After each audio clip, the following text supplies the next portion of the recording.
everybody, it's Paige from Top Floor. I am a search marketing specialist here, and today I'm going to be talking about a recent blog that I wrote that is all about the H1 header tag and how Google has made some new recommendations on how we should look at those and create them for our web pages.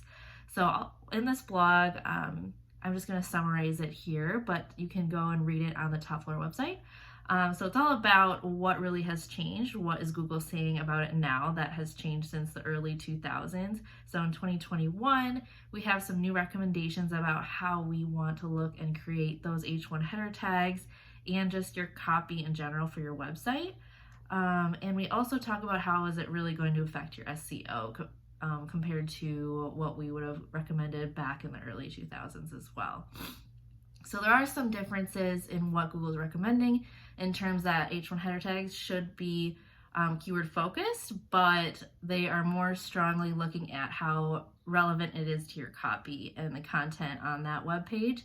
Since Google is really reading through your whole page now, it's not just looking at your H1s and your title and your top paragraph of copy anymore. It's looking at your entire content page as a whole.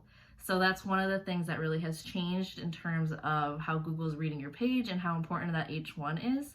So your H1 has lost a little bit of its importance just in terms of it's not the only thing Google is looking at right now.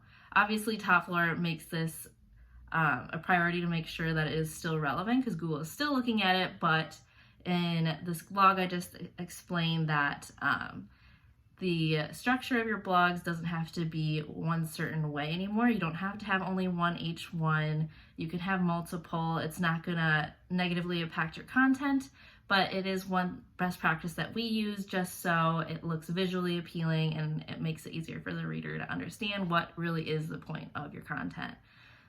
So I would encourage you guys to go read that blog. There's a lot of great info about it and how we should think about our content and how important it really has been, especially in the last few years. So if you guys have any questions about your content, your H1s, anything like that, you can contact us here at Top Floor and we can hopefully answer any of your questions. Thanks for listening.